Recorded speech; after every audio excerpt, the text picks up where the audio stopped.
Hi guys, it's harvest time.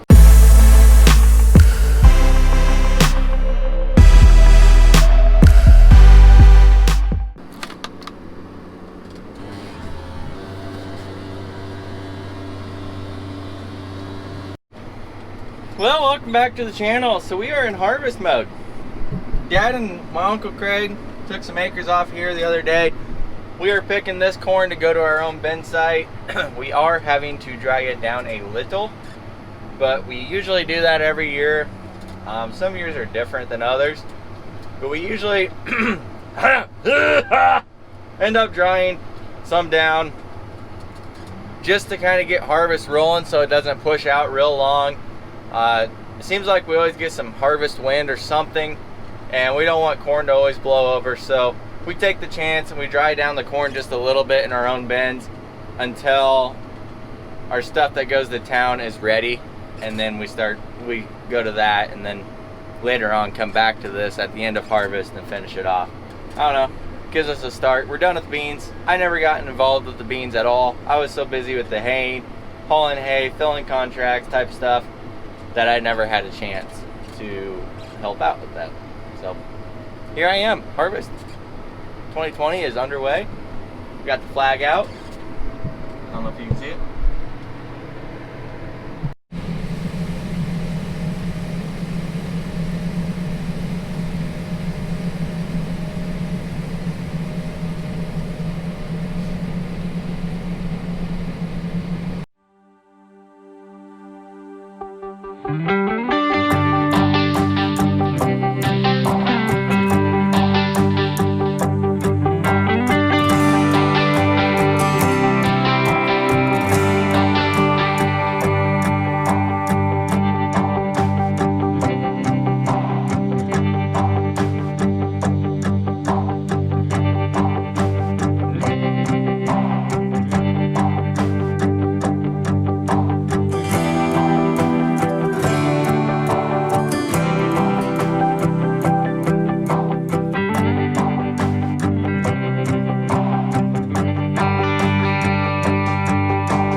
It's sprinkling.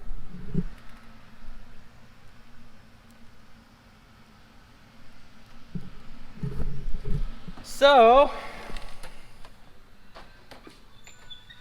I guess that means harvest is on delay. Harvest is delayed. This is my grain trailer, and the trap hardly worked on it the other day. Well, last year they were really bad, and I think this might be why. That is that's a bearing. Well, it's supposed to be a bearing. That one's barely there. So this is all the old, and I knew that trying to get all those rusted bolts out was gonna be really bad, so I called Wilson and told him my issue, and I just went ahead and bought all new everything, and it actually wasn't near as expensive as I thought it was going to be. So note that. So now we got new straps, new shaft, which is a special shaft, new plastic guides, new pinching bolts, well, not really bolt, new pinching iron, and then all new bearings, and then new knuckles. And that is gonna make a huge difference. Okay, so I went ahead and put the first one together and got the straps all tightened down to where I think they need to be, and it opens. And it opens a lot better.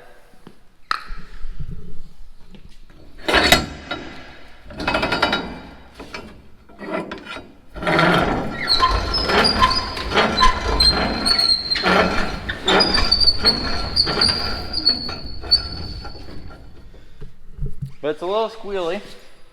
So we're gonna put some FPPF big red grease on there.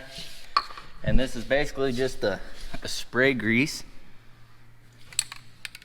We're gonna get that in there.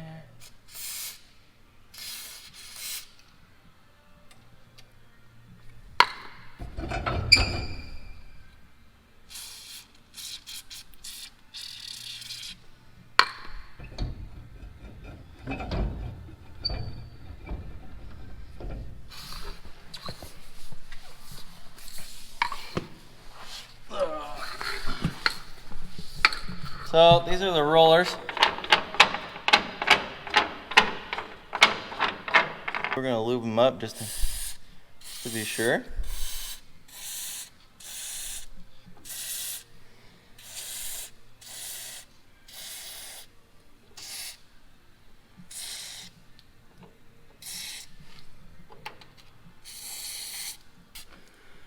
Okay.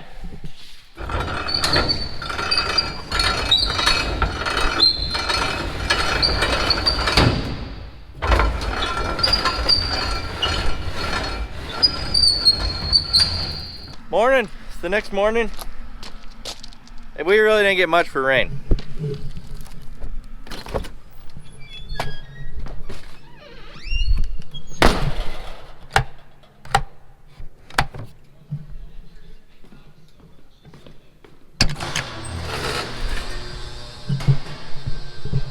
So we're gonna go ahead and take this truck out to the field, and we're gonna haul some more corn to the bins. And the other truck, we have 3 trucks total. This one's mine. My dad and uncle have 2. And right now, one of them is in the shop, broke down.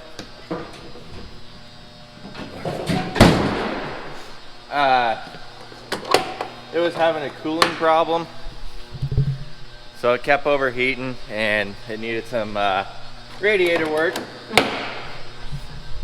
Usually we do all of our own stuff ourselves, for the most part, or at least I do. But we don't have time, so we dropped it off the shed, or they dropped it off the shed last night when I was finishing up these traps.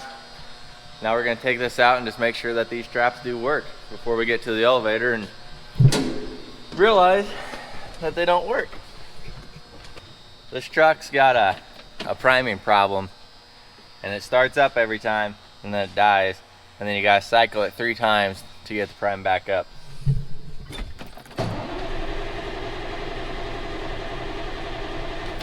One, 2, let her eat.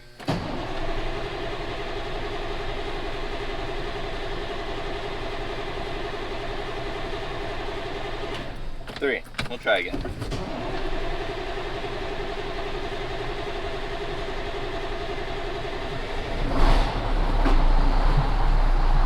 It's kind of annoying, but I haven't found the diesel leak or where it's losing its prime yet. But I can get it to start, so it's good enough for me.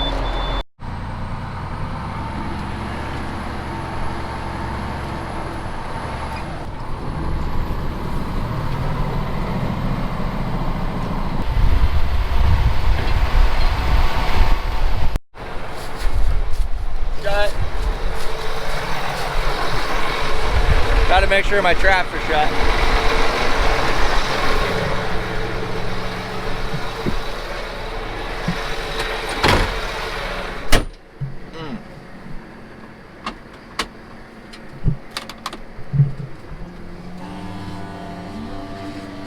There's corn in there, Jesse.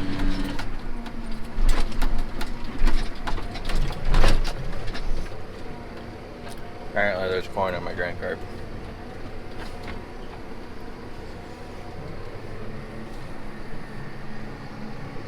Round and round we go.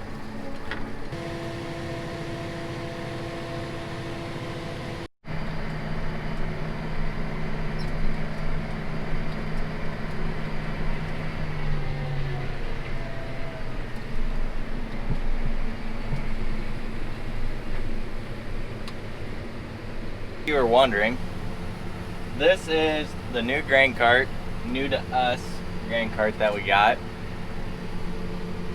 And then this is my dad and uncle's tractor. You don't see this tractor a whole lot because usually it stays at my uncle's place. He's the one that runs this tractor the most. This is an 8270R, and it does not have the front duals. Mostly because on our planting, this is our planting tractor other than mine, and we run starter fertilizer on here and we put the tanks on the front. And it was gonna cost way too much to buy all new tanks, all new brackets just to run duals. So we don't run duals on this tractor. This year it's gonna be on this grain cart full time, but we are gonna run both grain carts at the same field. My dad's tractor with the duals, the 8295R, it's sitting on the other grain cart. It's at the shop right now. We were picking there the other day and we were just driving the combine back and forth, leaving the grain cart. We're filling two different bin systems. Kind of keeps it nice that way. You don't have to drive the grain cart. But once we get rolling into corn that actually goes to town, we'll have both grain carts there.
Well, I'm pulling up to our grain bins here, and a lot of people ask about our grain bin system, especially last year. I had a ton of people ask me about it.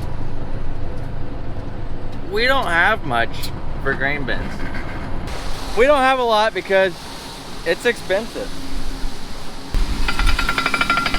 Oh yeah, that's way better. Last year you had to like jump on that crank. That's a lot better. So this is a 500 bushel pit. 500 or 600 bushel pit. We put that in years ago, probably before semis were even a thing, or a popular thing. Many years ago. When everybody had straight trucks. That pit was awesome because you could dump a whole truck. So it comes out of the ground, runs up that 10-inch auger. This is our drying bin, so it's air dried. We don't have a big dryer, like a big fancy dryer. We just got heat that comes through the floor of the dryer. From there, it transfers into this bin, and then we can run it from this bin. You can kind of see it goes up to that bin, and then up to that cross auger. And from there, we can run into that bin, this bin, or that bin. That's how this works. So what we do when we dry is we can only fill this bin about just shy of the top, and then it comes out of here and it's all moisture tested.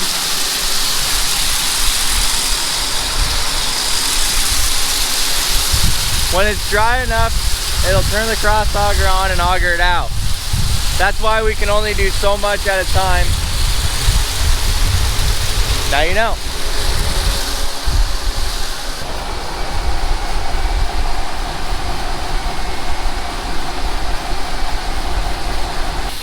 We would love to put up more storage, but it is expensive and we really don't have anywhere to go with it.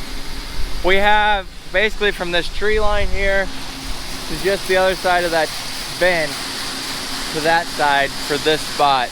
These are our remote bends. We could put another one up at Dad's, and we kind of talked about putting one up on a different field in the corner. Maybe putting up like a big 50,000 bushel bin.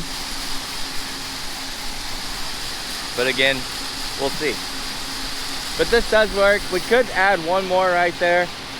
Maybe that's something we'll do in the future. But we might just get a grain bagger. We've kind of been talking about it.